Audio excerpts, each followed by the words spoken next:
Hello, Hello. everybody. Lovely to see you. And so sorry that we've been MIA for a week. We had a big show to perform last week, which went really well. The video's out on Jake's Palmer Eldritch channel if you want to see it. Go and check it out. Go give it a like and a comment and all that good stuff. It was really fun. What's the name of the place that we played at again? New River Studios. It's a really chill. What do they do there? Like, there seems to be a lot of stuff. There's basically this guy that owns all of the warehouses and stuff around there, and then he lets a bunch of people just do creative stuff. That's amazing. Instead of developing it on businesses and stuff. That's amazing that something like that still exists in London. It's So fucking weird and eerie. You've got rehearsal studios, a bar, a venue, a radio station, and flats. then there's flats above, yeah.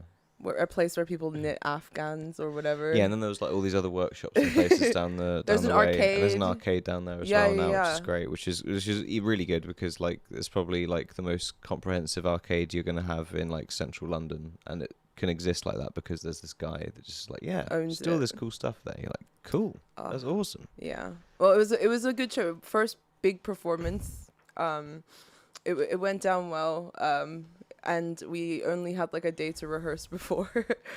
No, we've been doing little shows and we've been, and we've been doing bits and bobs for a while. That was the first time we did the whole shebang, visuals, vocals, everything. The whole shebang together with my buddy Jack on the visuals. Yes. So we had to take a little week off, but in the interim, so much is happening in the world currently.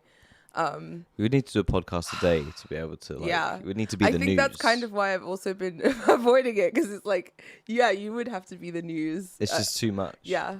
The latest geopolitical thing is the obviously the heating up of stuff in the Middle East with Israel's aggression in Lebanon. That is obviously really scary and also could metastasize geopolitically. America's also being battered right now by hurricanes, which we're going to talk about a little bit more later. But let's get to the light stuff. Let's talk about the memes first to begin with. And I guess we wanted to start by talking about just how low quality memes have gotten. Yeah. You used to be able to kind of intellectualize them a little bit.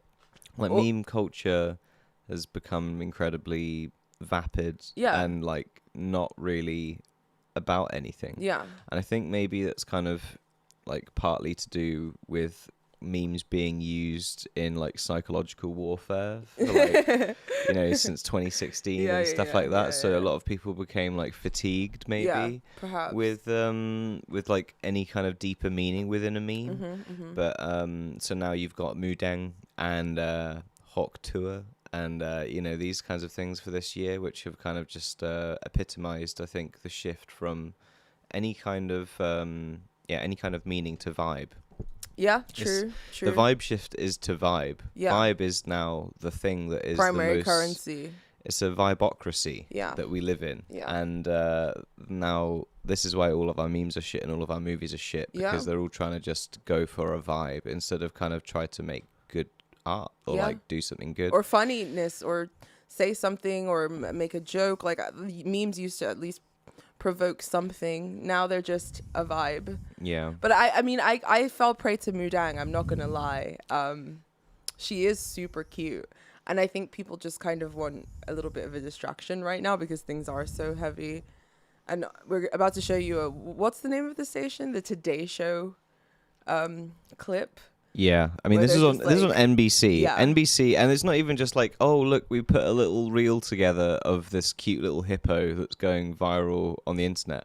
They sent this lady to Thailand to do a full report on this little fucking hippo, and it's dude, this is a meme, and you are is the Today Show, I guess, a more light-hearted news show? I don't know. I think they have it must the typical fluff segment, and this is the perfect fluff segment. Perfect fluff segment. But the thing is, you don't need to do that anymore because the internet is a thing, and we get all our fluff from social media now. But we're watching Today Show on the internet.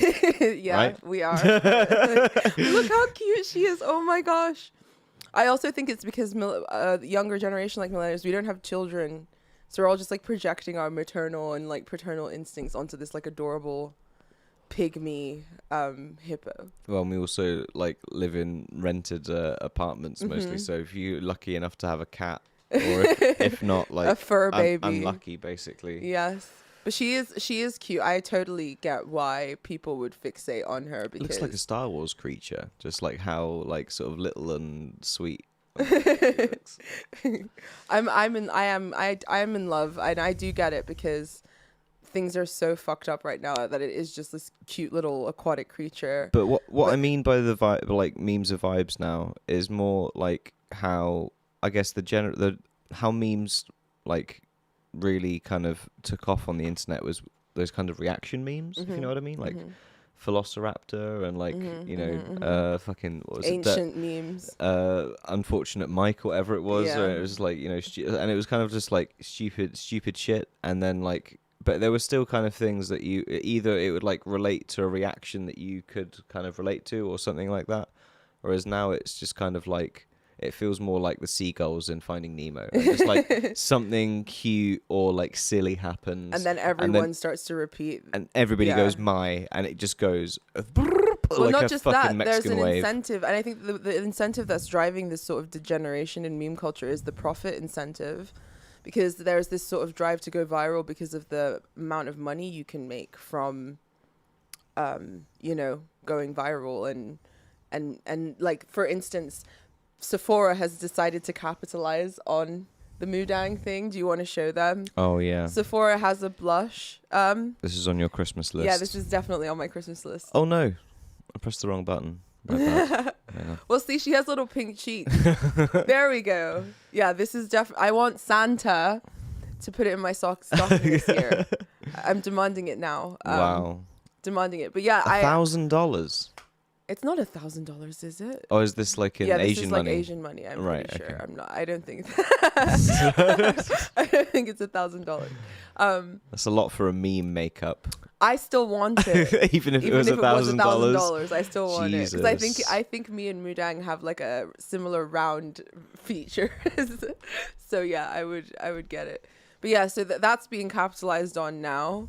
The Hawk 2 girl has now capitalized on her 5 minutes of fame with a podcast, and the weird guy that said the demure and mindful meme that has also gone viral is now apparently a millionaire.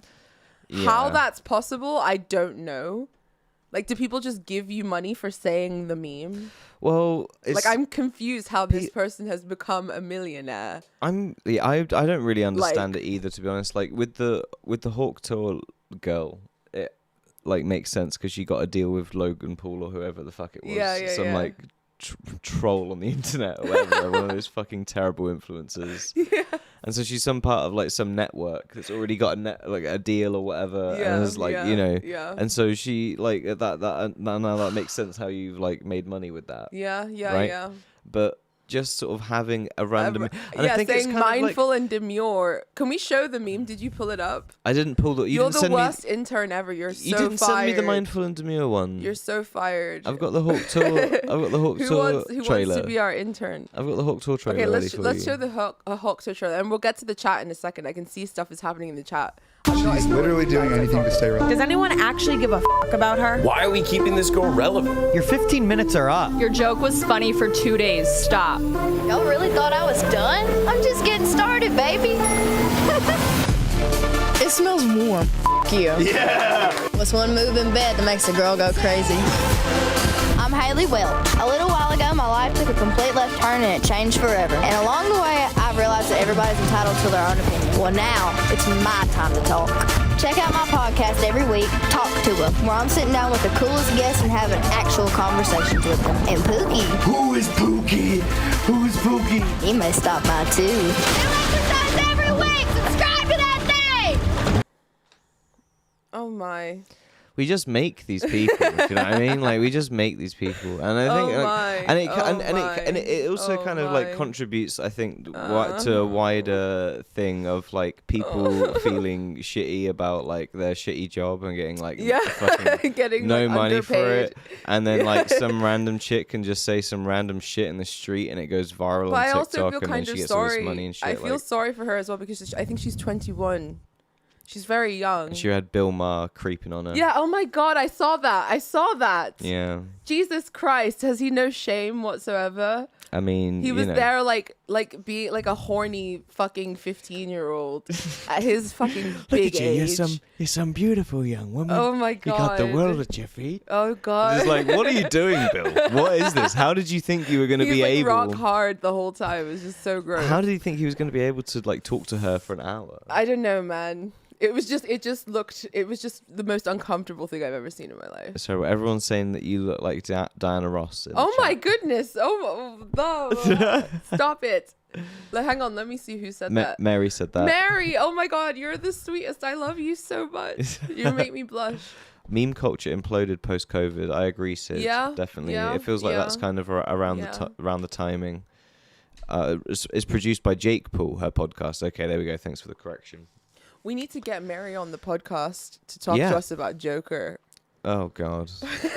Yeah. She went and saw it. We've not seen it yet. Yeah. She had some very strong feelings. I haven't told you what she said yet. Yeah. Do you want to see it, or are you not interested in seeing it? I mean, I'm not going to waste my time unless, like, if I can find it for free, then I'll watch it. But I'm not paying. That was another cynical attempt to cash in on a meme.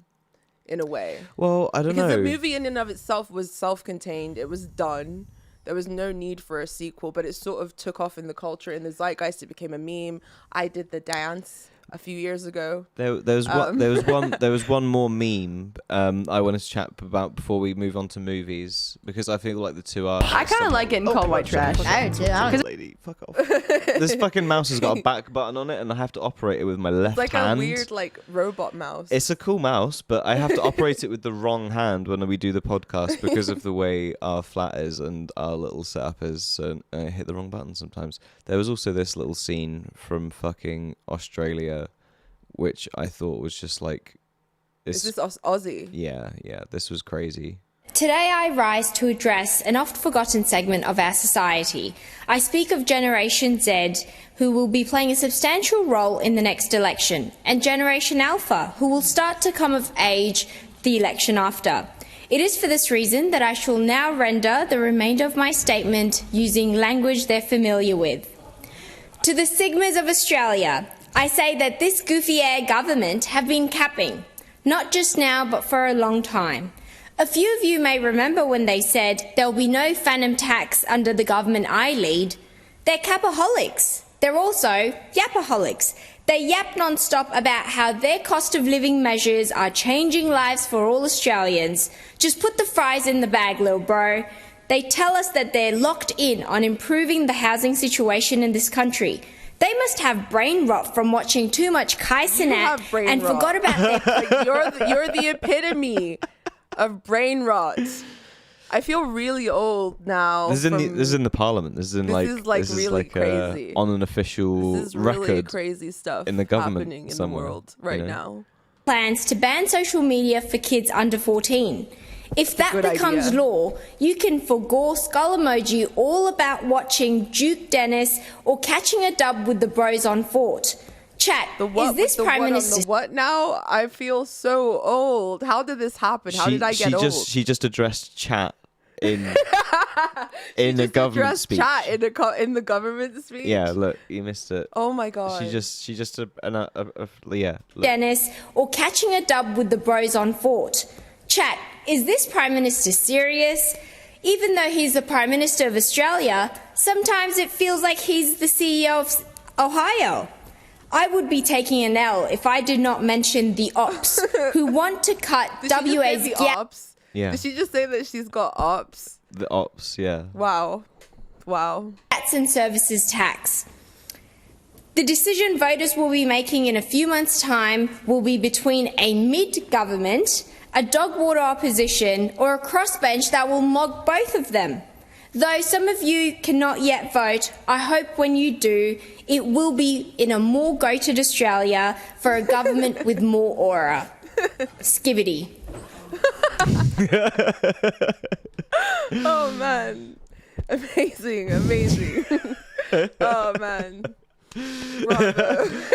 But I think like, so even all of the kind of that slang and the way that kind of, I don't know if that's just sort of Someone really said get the exorcist. I don't know if that's a way to sort of actually try to alienate the younger people try to alienate themselves from adults with language more than has ever been in the past. We did it. I don't feel like we did it to that extent. You would listen to someone say a sentence and be like, I'm not sure 100% what you said there. I'm pretty sure every generation No. has felt that way about the younger generation. I don't think so. I think I was saying like random words for cool or whatever instead, basically, which is what most slang was for like my generation, was just different words for cool. Yeah. Right. Yeah. Like that was basically it. There was no like fucking Riz and like all of these different concepts and stuff and like abbreviations and shit. Our slang was kind of like, influenced by internet culture, but not as influenced by internet culture. it was way more influenced by actual street culture. Yeah. Because that was still a thing. yeah. We were, but now Small. that doesn't exist. No, and so they're inside and they doing skibbity Riz on the fucking iPad or whatever. Basically. Oh my goodness. And Well, it's not just kids. Adults are also having their brains rotted by the brain rot. And like I said before, memes used to have a sort of they had some kind of subtext or meaning, and now it's just now it is literally just like random bullshit and vibe. I wonder like, that guy meme analysis, if he has covered anything, if he's had anything to cover. I don't know, that guy annoyed me. I don't know. I feel like because it's like he used to kind of dissect memes, right? Yeah. And the sort of what they said about the zeitgeist. But how are you going to dissect this? Like, it's just fucking absurd. It's like a confrontation with the absurd. I have watched like, an hour-long video essay breaking down Skibbity Toilet and like talking about it because obviously. But then you're just feeding the brain rot it's just like brain rot begats intellectual brain rot. And no, begats, like it's stupid because there is for the Skibbity thing, there is like some meta layer with like his animations and whatever else. I'm not gonna like totally demean that. I think it's really dumb, especially with the only words being Skibbity Toilet or that stupid fucking song or whatever the fuck it is. But like, none of the kids or anyone that makes it a meme understands any of that. Yeah. No. And like, that's actually kind of maybe to sort of make parents or like other people kind of like actually panic. See something in it and be like, oh look, it's actually like got or this maybe whole... make them panic, because I mean, think about it, when we were younger there were all sorts of panics around the things that we mindlessly enjoyed as well. Pokemon, from everything we mindlessly enjoyed. But it was all parents from, were like, injured that Beyblades were gonna like slice our fingers open. But the Pokemon thing was like a weird Christian like demon like reaction. Do you know what I mean? Which was sort of just laughable to anybody. Not in America. America has like a much higher population of religious people than here. Yeah, so, true. Yeah. But yeah, I don't know. I think it's all about kind of fucking just like fucking vibes. That's what it's about. It doesn't have any kind of like further real context. It's about vibes, and the vibe is to be like the coolest, most successful appearing person in the room at all times, or in the chat at all times. And so whatever kind of language or kind of stuff then expresses that to everybody else is essentially what becomes a meme. And even like the Hawk Tour girl, I think that's even down to a similar thing to that. It's very... horniness is what made her a meme. No, but she's the cool girl because she would spit on that. And she's down whatever, right? Yeah. Like, that's the whole... but if she wasn't conventionally attractive, it wouldn't have had the same effect. Absolutely not. Of course not. If like some goblin did it, it'd be like fucking gross. Dude. No one wants I don't know. I just can't believe that made people horny. I didn't know. I don't think I don't know if it's made people. I think it's just one Clearly of those kind made of like Bill Maher horny enough for him to be a lecherous old man for an hour on television. That guy's lost all respect from me in the last I haven't liked him since I was like 15. Not since I was like a fucking edgy 15-year-old. Religulous was genuinely the last good thing that he ever did. My goodness. But yeah, like her appeal was the fact that she's sort of, appeals to horny fantasies. People are kind of using Mudang as a pleasant distraction from terrible things. It's just like, and I'm not saying there's anything wrong with it. It's just an uncomplicated, sweet thing. And that's rare. Mm-hmm. And I think that's sweet. It's just an uncomplicated, adorable thing that everybody collectively likes. So I don't really have any shade for Mudang whatsoever. No. The other guy, the fucking demure guy, I don't know how he's a millionaire already. And I think it creates an incentive for us to continue to kind of degenerate, because more people are going to want to go viral for the same kind of opportunities. And also it encourages the shit to rise to the top more, as well. But it all being vibe-based is like why I also think Hollywood is fucking shit these days. Oh, yeah. And like we went to go and watch The Substance. Yeah. On Friday night. Yeah. Jake is really mad at me for forcing him to take me on a date and like. No, I don't. Spend money on a film he didn't like. I don't. You're happy when you love. You do love taking. I mean, but when the film is shit, you're like always. It like ruins the whole night for you because you don't stop complaining until we go to sleep. It makes me big mad. It makes me really upset. It like ruined the date night. It didn't, because we had a good time ripping the film apart on the way home as well. We did, but you like wouldn't go to sleep. You were so mad. No, I was just like, what does this mean? You were like in the Discord as well, like yelling at people and being like, "Who the fuck recommended this?" Because I heard that it was a recommend from the Discord, so I was like, I was upset. It was a recommend from the Discord. It's just like, I think for me it was more just like realizing that a shift has happened again. Yeah. If you know what I mean. Where like a few years ago, like everyone knows IMDb is fucking mostly kind of garbage and you can't really like trust that. So, but it's a good resource for other stuff, information, whatever around film and stuff like that. Rotten Tomatoes is where you go for, or was where you went for like a valid critics rating, so you could get a good sense of something if it was going to actually be a waste of your time or not. And you had the obvious ones for probably since around 2014 and onwards, which were kind of like liberating films which were like about a certain topic or like taking a certain angle or something, basically like fucking propaganda or whatever, right? Like, and then they would always get Crazy like Rich Asians or whatever. Yeah, like I'm sorry, I'm not gonna believe that it got like Crazy Rich Asians. Yeah, it was like a higher rating from more critics than The Godfather. All right, I don't buy that. I don't believe it. So yeah, you had a whole spell of that for a while, but that was very easy to spot. Yeah, because it was just like, oh yeah, I mean, yeah, look at this, look at that. I don't need to see what's going on there. I can't trust that rating, and I'm probably gonna not like the film. So fuck that shit. Yeah, and you just ignore it. But now you get all these films where it's like, oh, it looks like a horror. Oh, Demi Moore. Haven't seen her in anything for a long time. Fucking, like, and not just like that, it's won like the best screenplay at Cannes Film Festival. And I'm like, oh, okay, so this is going to be a good movie then. I can sit back and like feel like I'm in good hands. Yeah. And I can relax and take this movie in and know that it's going to have a payoff, a plot, characters that I'm going to care about and be invested in.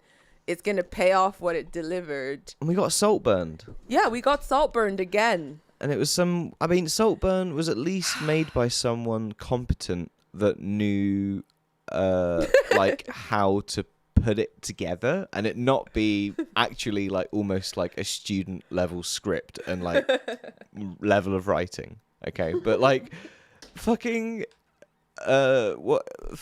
Substance was so amateurish in so many ways, I felt like. Yeah, I mean, my primary problem with it is that it was sort of touted as this kind of, female empowerment horror.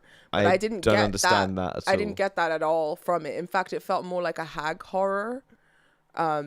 Like remember. I think the 20 remember, minutes, the 20 straight minutes of booty shots that you can edit out of that film, I think nullify it as any kind of fucking feminist film in any meaningful sense. Well, not just that. It reminded me of Joan Crawford and Betty Davis in Who Killed Baby Jane. Right. And these are two of Hollywood's, best actresses. Their most sort of, successful actresses. Some of the actresses that made Hollywood in its golden age the most money. Some of the amount of money the studios made off those actresses was like they were legacies, powerhouses. And as they started to age and get older, they, the roles started drying up. They weren't getting cast as much. And Who Killed Baby Jane, you know the story. That was their sort of comeback role. Mm-hmm. In the 60s, I think it was the 60s. Yes, it was the 60s. And it was like, there was this sort of hammer horror, fucking cheesy horror vibe happening in the sort of youth underground subculture. And they thought, oh, this is a way to make these actresses relevant again. We'll make this like really campy hag horror. Mm-hmm. And those women deserved better. And Who Killed Baby Jane isn't a bad film, but like it's, they lended those characters a lot more dignity than they had on the page. And if you watch interviews with those actresses, they say that. And I felt like the same thing was kind of done to Demi Moore here, where they kind of trudged up this older aging actress. And they made this movie that promised to explore the themes of like aging and jealousy and insecurity and coveting youth and stuff. But all it really did was like trudge up this old lady, put her through like this horrible ordeal, not really give her any character development or any reason for us to care about her or what happens to her. And then it like shames her at the end in this horror, like her literal slithering face. I don't want to spoil it or anything. I'll stop in case you haven't seen it. But it kind of, there's no, it's all solvate and no coagula in order to use alchemical language. Like, for instance, Stephen King's Carrie, I think, does it does what this is trying to do. And in that, Carrie has a full arc. She comes full circle. Well, and even though it's a dark ending, it makes sense. Genuinely scary as well. Yeah. Right, that's the one I'm thinking about with Kathy Bates, right? No. Oh. You're thinking of Misery. Dude, Misery. Carrie's the one with the young girl who has the crazy Christian mom and... Don't know if I've seen that. I don't think you have. Don't know if I've seen that. It's a bit of of a chick Misery, horror for bro? you. That's a fucking horror film. That's a fucking horror Of course, film. you're a man. You're afraid of like the devouring feminine or whatever. But no, I mean... But like, no, let me finish. Okay. Yes, I think that Carrie does a much better job of exploring, the dark feminine. And it does a much better job of having a sort of dark ending, but like a catharsis. Whereas this one doesn't really have a catharsis. It just kind of leaves you in this weird place. And I also think if you want a fun film that explores these themes, The Neon Demon, it's not a perfect film by any means, but it's way better than... It's the same director, I believe, who did Drive. So yeah, it's way better than this. If you want a film about aging, dude, watch fucking Tarantino's fucking last one. Which one? Once Upon a Time in Hollywood. No, but that's from a male perspective. Oh, so it's not valid. So it's not valid, and no one can relate to it. Men get sexier in societal standards as they get older. No. Women, get treated like Demi Moore in fucking. It was literally the same fucking idea and plot of this guy who was a great action actor, and now he's old. Yeah. And he can't do that no more, and he fucking starts crying. Okay. Oh my god. And getting drunk and beating shit up, okay? Oh my god. So it's literally like the same thing, but just the like masculine art version of it. Okay. All right. You know? I see. I see. And just, I think it was just so gratuitous, like for no impact. Like none of the gore actually made me jump. None of the gore made me do anything other than actually like make me not want to watch it. It didn't have a horror impact. No, it didn't at all. Affect the kind of point of the movie in any meaningful way. It was just for the sake of it. In the 70s, like when the alien bursts out of the chest, that not just the horror of that is like at that time people were like, what the fuck is that? What can that do? Where did that come from? Like there was like a mystery and a sense of horror and a sense of like intention with the imagery that was used and the horror that was invoked, whereas here it just kind of seemed gratuitous for its own sake. Something body horror wise, like Saw, even arguably. All the body horror in Saw Cronenberg fits the fucking like vibe and everything of the movie in such a way that it like adds to it and doesn't make it gratuitous, even though it's arguably some of the most gratuitous gore you'll ever watch on screen in it was 20 years ago anyway. It didn't I don't know what illuminate it is now. anything for me about the female condition other than aging kind of sucks, and we all wish that we were like fucking 10 years younger. Like that's like literally all I got from the film. I think it's okay to have a film where everyone's an asshole and there's no happy ending. Yeah. It's not that I don't like films like that. Films like that generally, unless it's like No Country for Old Men, generally don't care make about the me characters. like it. Give me a reason to care about the characters. It's like give me a reason to care. Like give me a reason to feel like invested in what happens to them.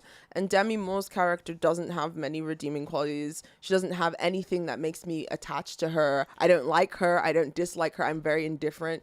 And same thing with the her younger counterpart. The only sort of thing I'm getting from her is that she's pretty, which is great, but it's not enough to carry a film. And also she's not that great of an actress. I'm not talking about Demi Moore. I'm talking about, I don't know the name of the actress, the younger counterpart. She's all right. Like she's not that. She can't carry a film. She was okay in Once Upon a Time in Hollywood, but she was playing a sort of similar prissy girl character, and she's good at that, but I don't think she can really carry a movie next to Demi Moore. Like, I agree, and I don't know. I feel like the way I think they tried to make everything else in the film world so general and bland, so that the focus was on the kind of character. Yeah. But I felt like that was incredibly lazy and didn't really help the plot in any way at all. Or your investment in the narrative either. Like and they were hoping to keep your investment by showing you gratuitous imagery, basically. But that works because like people in the theater were like fucking clapping like seals. And then also by the end they were laughing at Demi Moore.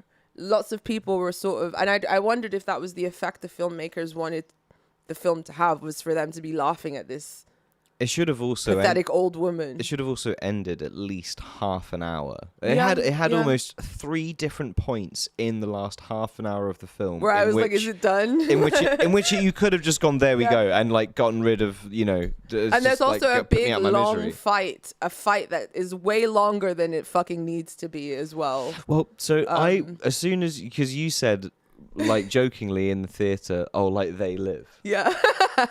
But right. not as good, not as genius. No, so bad it's good as They Live.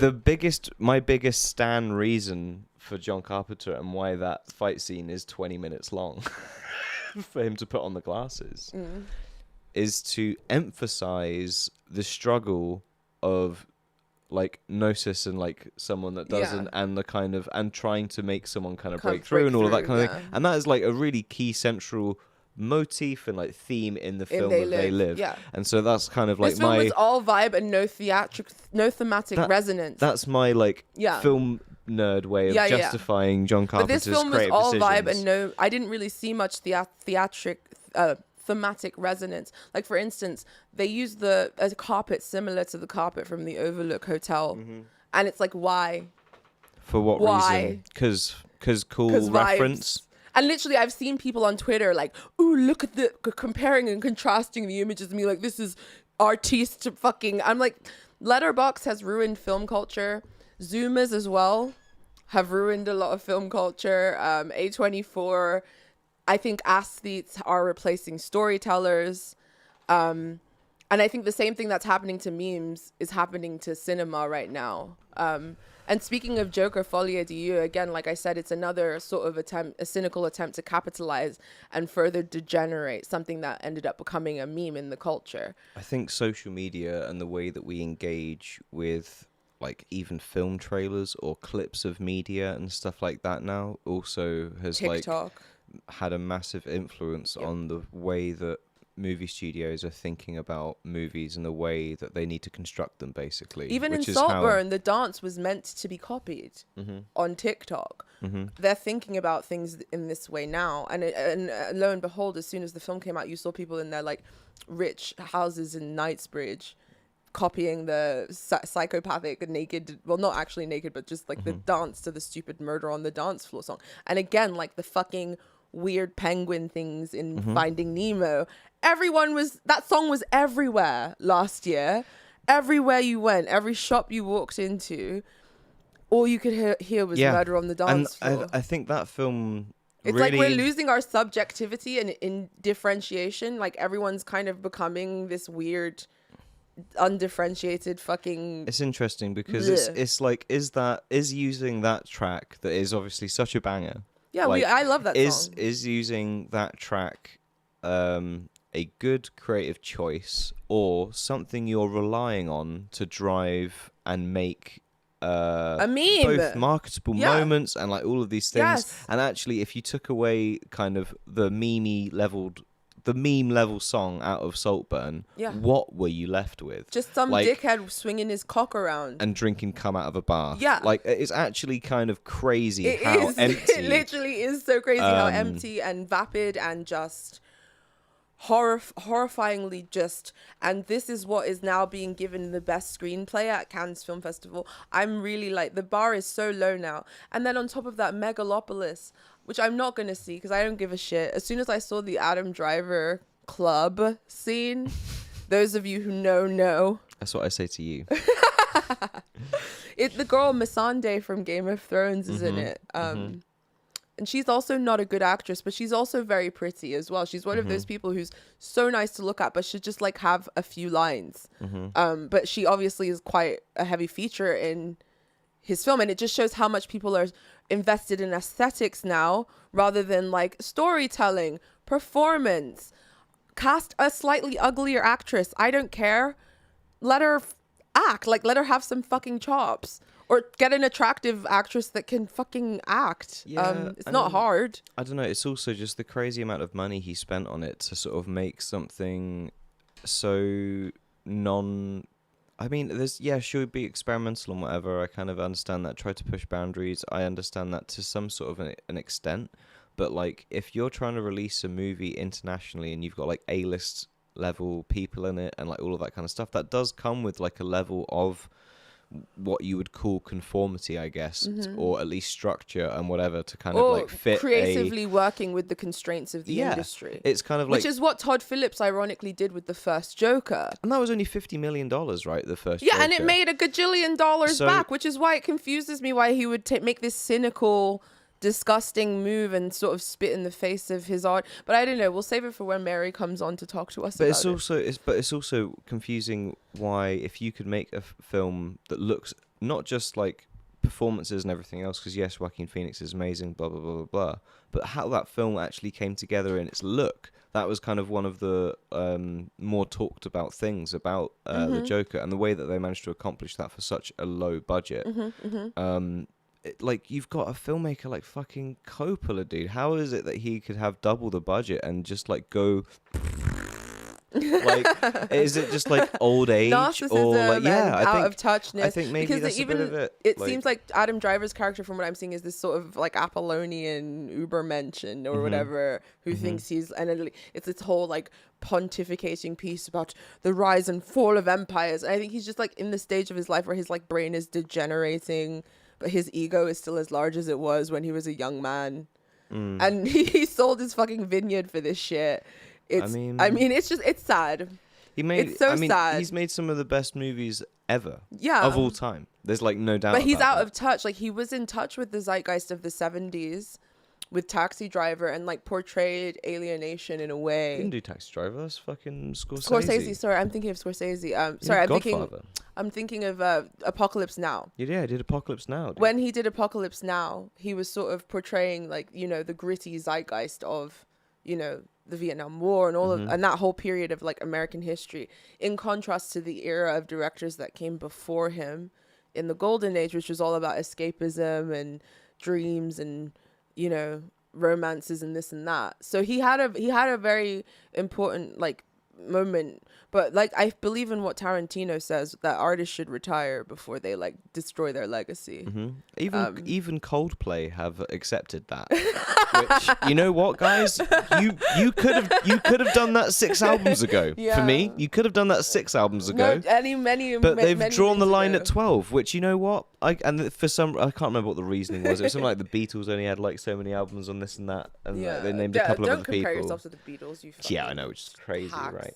But anyway, they've even agreed with that sentiment, you know, and I respect any artist that goes with that, especially artists that I really can't stand. They should be doing that earlier.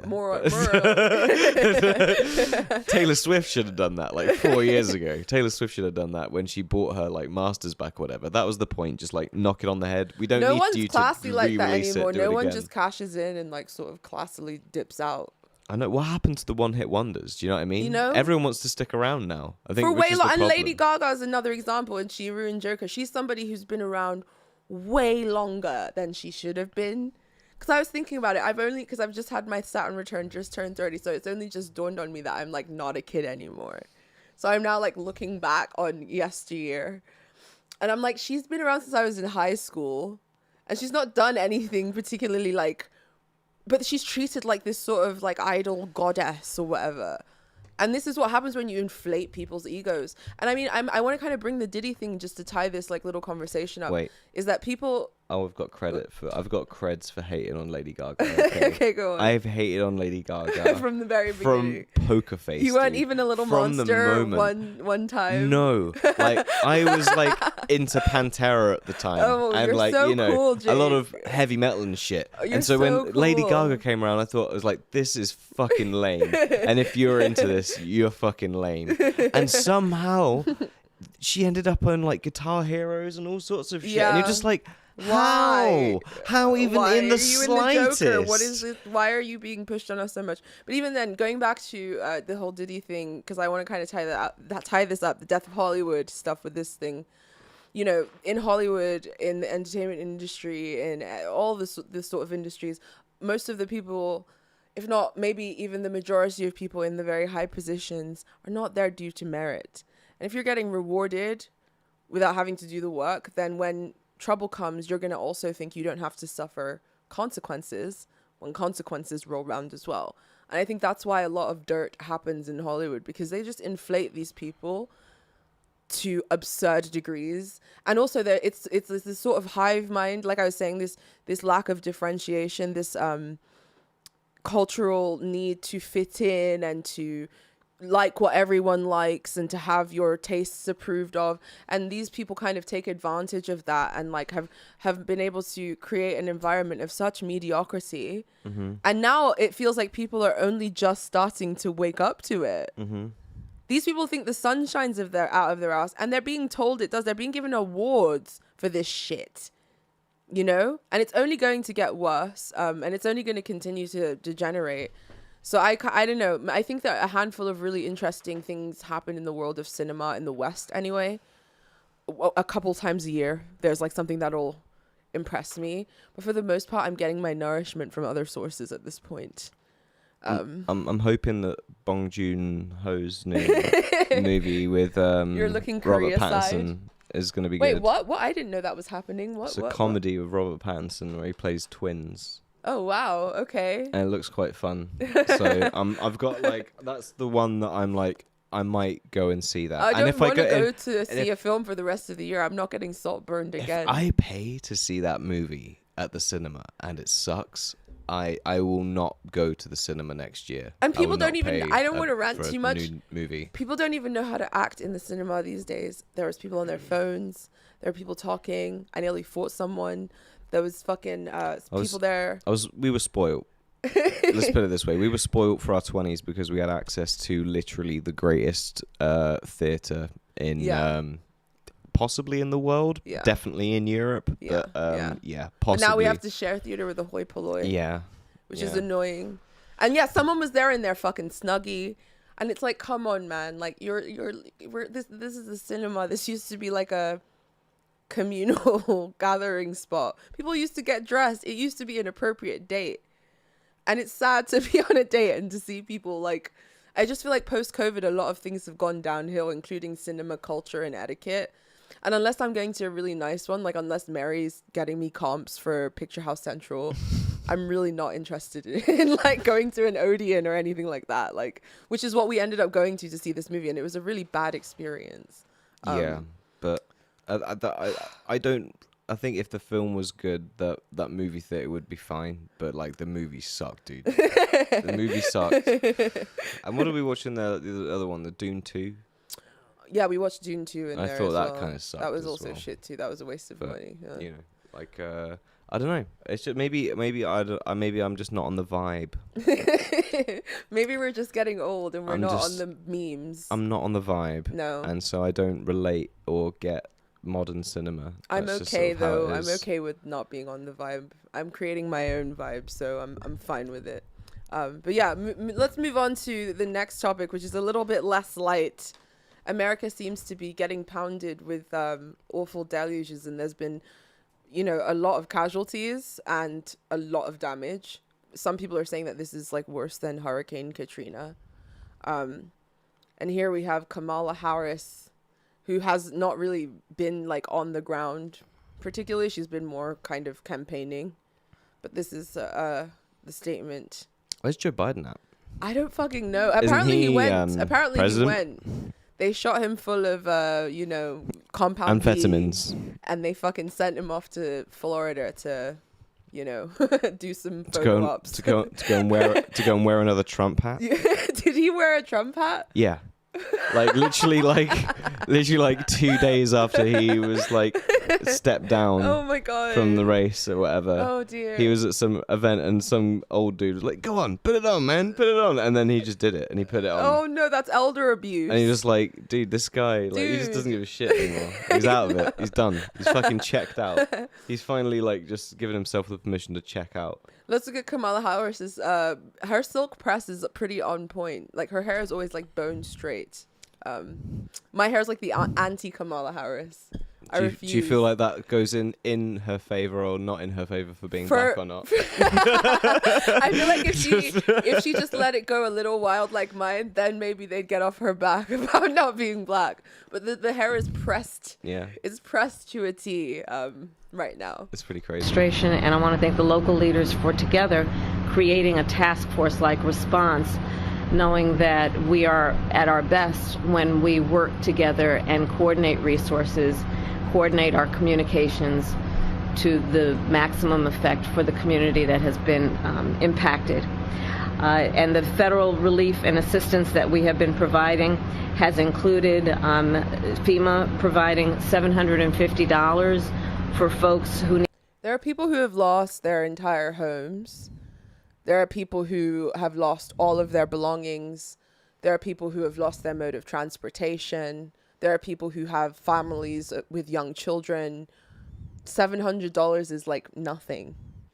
I'm just scrolling down the comments. This is really inhumane. Everyone's super mad. Yeah, because if you, it's like Katrina levels of bad, the neglect. I saw a video where some guy he was like a trained pilot, because some of where it happened was like near the mountains in North Carolina, and this guy was like a trained pilot. So he basically was like, "Look, I can fly and help rescue people and evacuate people," and the police were saying, "No, if you do that, then we'll fuck up you're gonna fuck up our operation." Mm-hmm. And he's like, "Look, my son is literally the equivalent of 3 minutes away. Like, let me go and get him." And they were like, "No, you have to wait for our rescue services, which will take half an hour." So just crazy shit like that has been going on. There hasn't been enough invested in infrastructure for this sort of thing, even though it's quite common. And it's also happening more frequently now with global warming.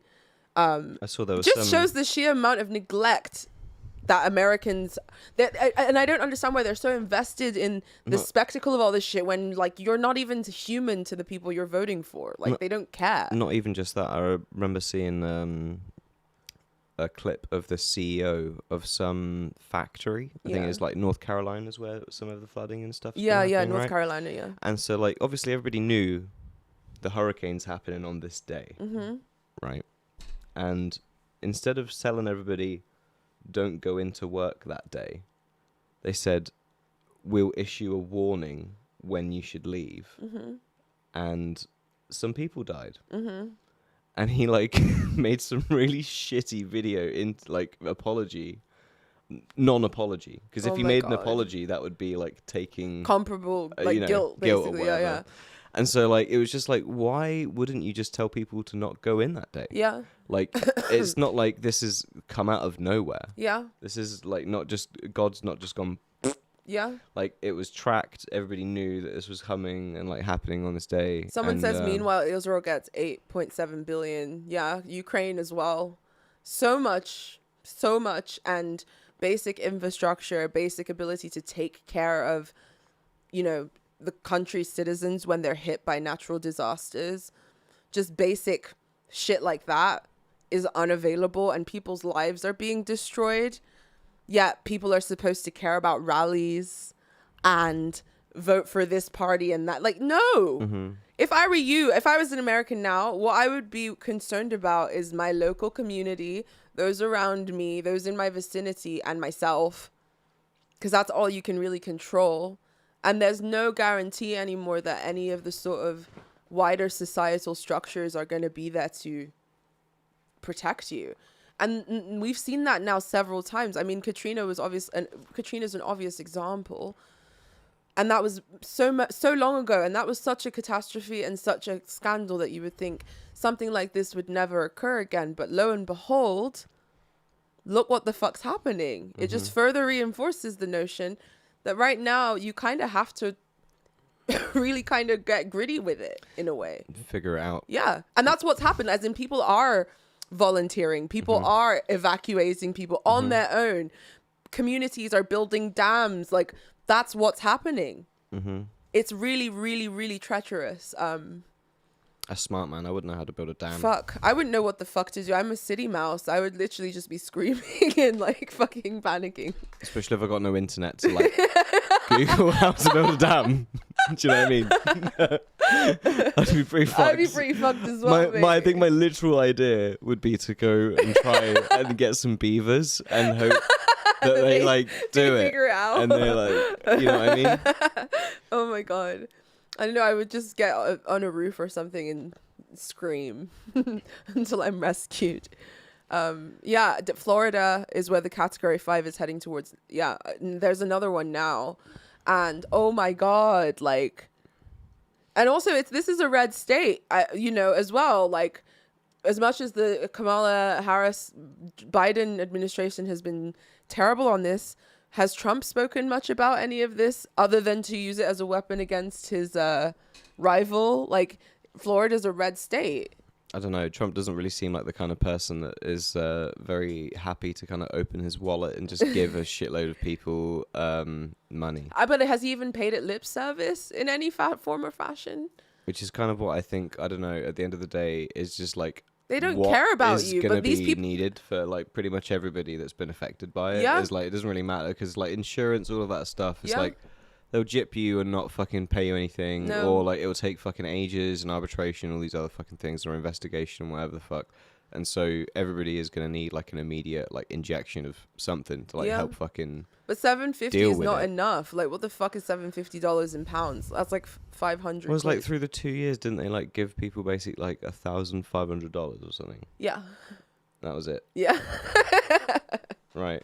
And a biscuit and a pat on the head. Do you know what I mean? It's so inhumane. It's actually mental. Actually deeply like the most inhumane. And the thing is, Americans care so much about these elections and these politicians.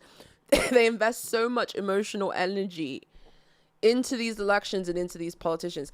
They think these politicians are their best friends. They pin their hopes on them. They form parasocial relationships with them, especially now that politics has sort of entered the meme format. You have Kamala Harris going on podcasts. The recent Trump rally looked like it was a fucking Twitch stream. You know, there's this sort of weird parasocial relationship forming. But when push comes to shove, when a fucking the deluge comes to carry you away, these people will watch you float and continue campaigning. So I don't see why Americans keep investing as much emotional energy into the fucking spectacle rather than like touching grass, getting involved in your own local communities, learn the name of your neighbor, have an emergency plan in your neighborhood, you know? Now is like not the time to be invested in shit that has no bearing on your life whatsoever. And in fact, that's kind of like what the powers that be want you to do, so that you are a sitting duck in situations like this. If I were you, I would just tune out the noise and like fucking, you know, prepare and like get to know people. Amadan says, my parents have action figures of politicians. I would love to have that, so I could kind of do my own little like South Park voices for Trump and Kamala Harris. You can make your own robot chicken, and, like and just do at home, and do my own, have my own little fun. You know? It's craziness. It's real craziness. Trump and Kamala should have a debate on the Talk To a podcast. Yeah, I mean that's where things are heading. That is where things are heading. Like at this point, do you I think Kamala's even going on Call Her Daddy or something. What is that? The fucking pod. It's like it's like Red Scare's less bougie, like deformed twin. Mm-hmm. It's like more Valley Girl-esque, and then like anyone who's an it girl goes on that podcast, basically. Right. But like trashy it girl, like Julia Fox it girl. Mm-hmm. You know, and like I don't know. I think I heard that Kamala was supposed to be going on this show. Mm-hmm. I just think it's so lowbrow. So like, what's happening to the culture? What happened? You used to. But I mean, fucking Trump's wife is a fucking whore. So it's like, and she was in the White House. She was a fucking whore, and she's in the fucking White House. Like, the bar is so low. And then you have to remind yourself that America is made up of like all the weird people from Europe, and they're all cowboys who like got lucky. So like having all of this craziness happen is kind of normal. But from the outside looking in, it's like, fucking hell, dude. Like. Just constant barrage of insanity. It's pretty mental. And like the weird Trump rally with Elon Musk was like really surreal as well. Yeah. Got a little clip from that. And that obviously... So many different great things. Where is he? Come on up here, Elon. He created the first major American car company in generations, and his rocket company is the only reason we can now send American astronauts into space. Come here. Take over, Elon. Yes, take over.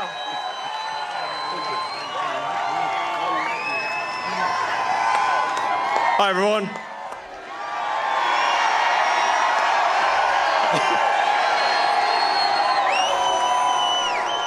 As you can see, I'm not just MAGA, I'm dark MAGA. What a fucking loser. What a fucking total... Oh my god! The little shit-eating grin at the end is Come on up.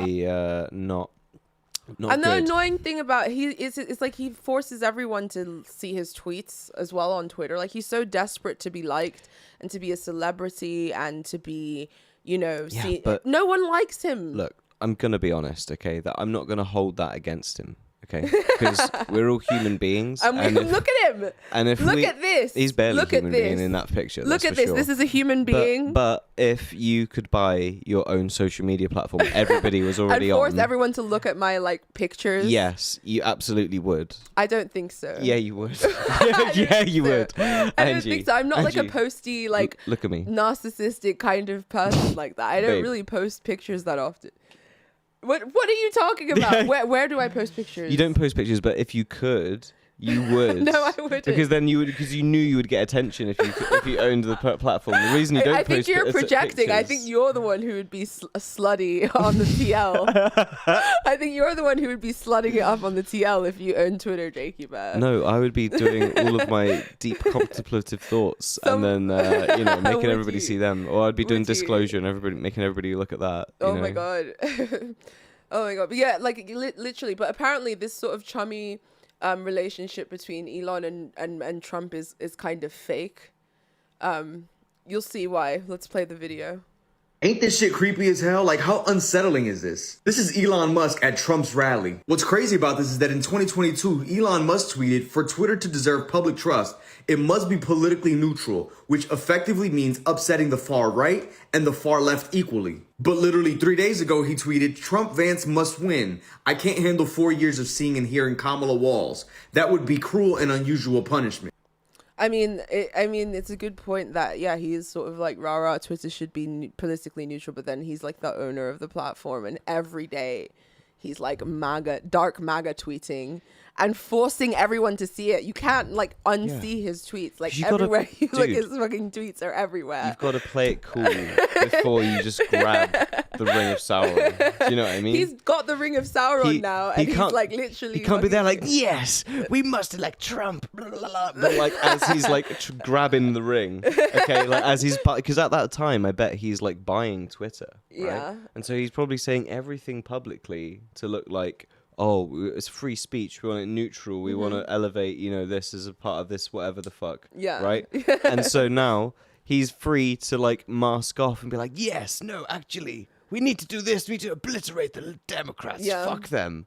And it's like, you can't do that whilst you're grabbing the ring because everyone will smack your hand and fucking like tell you to go away. But now he's already grabbed it. He's already grabbed it. And it's too late. And he can fucking smeagol his little way into everyone's timeline. Yeah. It's really fucking gross. Keep playing. My question is, what changed? What made Elon Musk bow down and kiss the ring? Because I have all the receipts, and I remember when Donald Trump posted on Truth Social, when Elon Musk came to the White House asking me for help on all of his many subsidized projects, whether it's electric cars that don't drive long enough, driverless cars that crash, or rocket ships to nowhere, without which subsidies he'd be worthless, and telling me how he was a big Trump fan and Republican, I could have said drop to your knees and beg, and he would have done it. Or what about he sunned him. So they had beef clearly before, and now the beef has kind of been squashed. I think it's more I think the point this guy's also trying to make, I guess, is like that at a point in time, Elon was like perceivably neutral whilst Republicans were either in power or like whatever, right? And like something has changed in the few years, but what would have seemingly changed? The technocracy, which is exactly what it is. And like, if you watch the rest of the rally, I don't want to make you watch that whole thing because it's fucking stupid. But Trump and Elon start kind of hyping up Mars.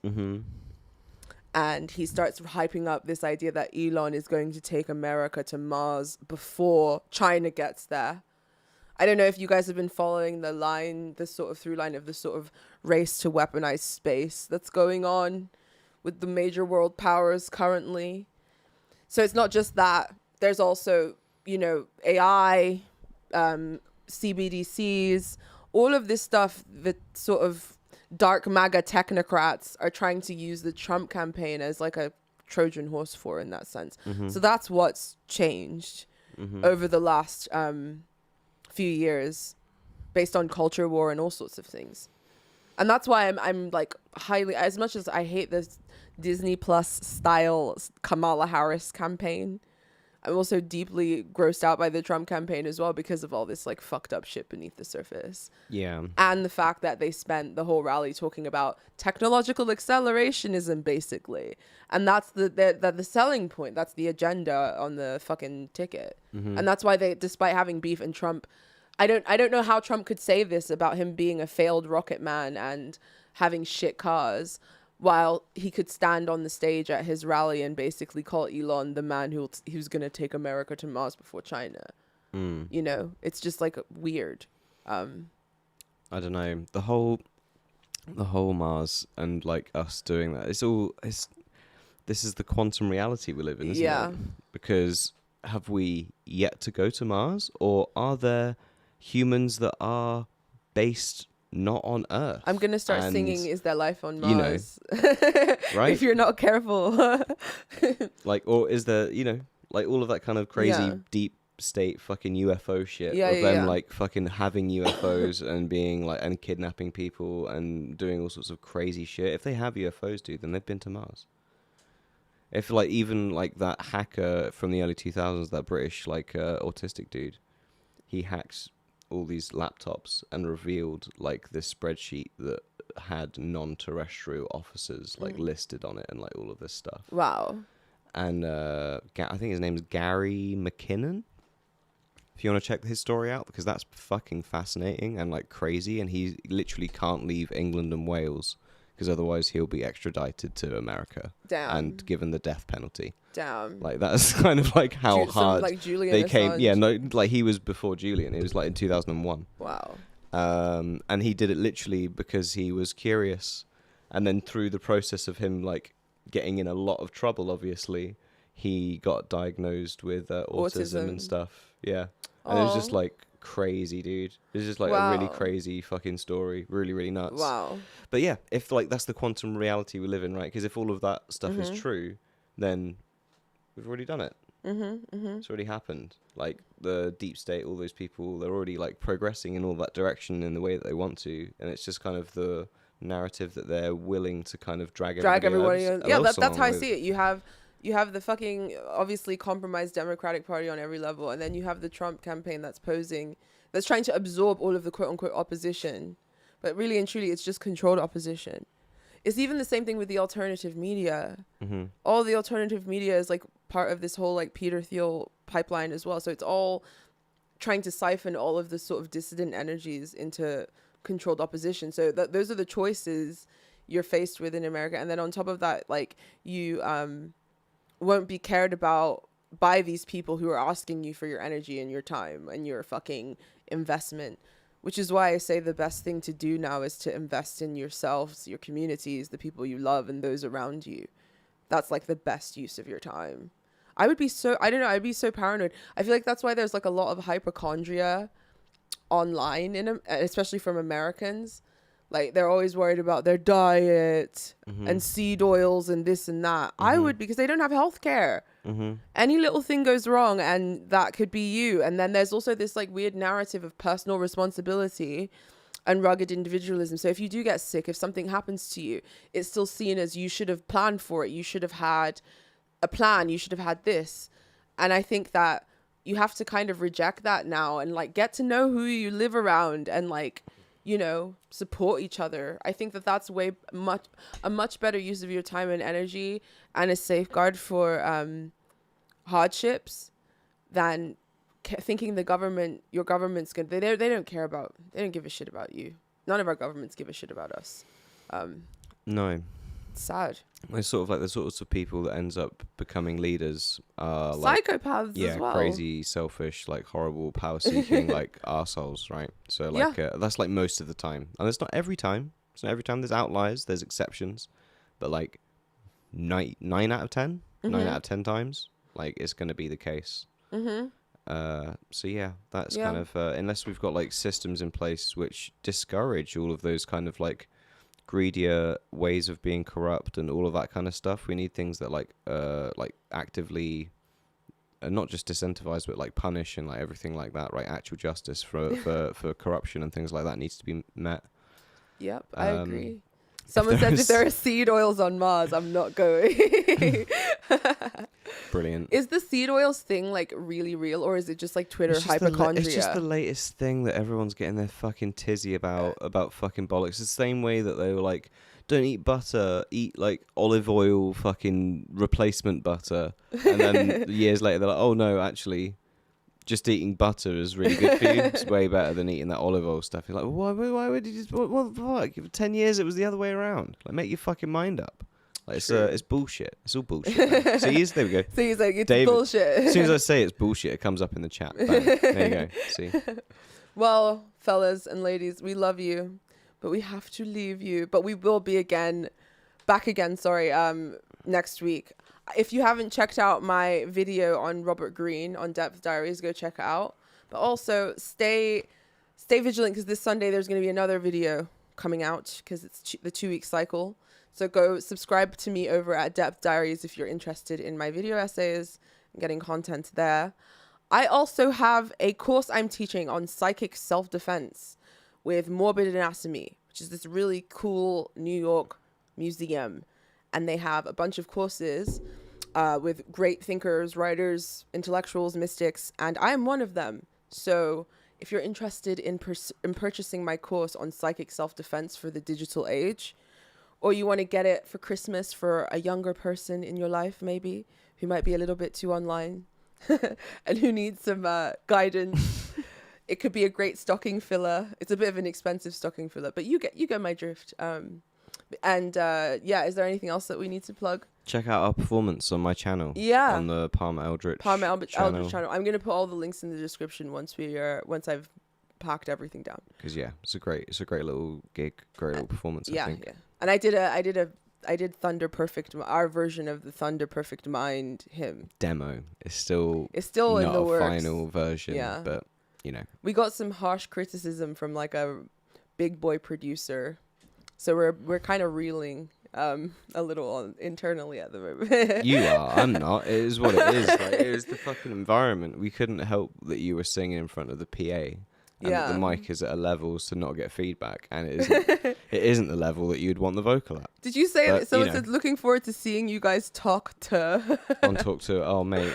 We're on a different vibe. We're on a different vibe, dude. Like, I don't think you'd ever catch me on a Jake Paul Network podcast. No. I don't think that's my destiny, if I'm honest. I'd be very surprised if it is. I'd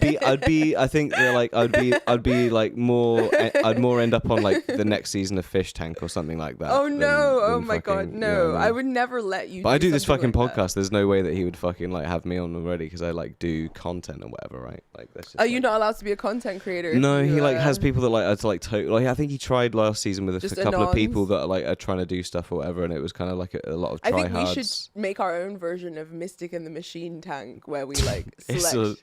It would be a lot of money, or we'd have to do it in bumblefuck nowhere. Yeah, we just get a warehouse and just fucking in, like, torture Newcastle people. Yeah, or something. Let's just get a warehouse and just torture people. No, but you know what I really do want to do eventually is like retreats. If I want to do retreats, like I would love to do retreats to like spiritual locations. It would be cool to do one in the UK to Stonehenge or something like that. Since it's not too far away. It's kind of a pain in the ass to get to from London, though, right? You can get a bus, not that big deal. Okay, well, yeah, I would love to do something like that. We not torturing people in a warehouse. All right. All right. Peace. See you guys later.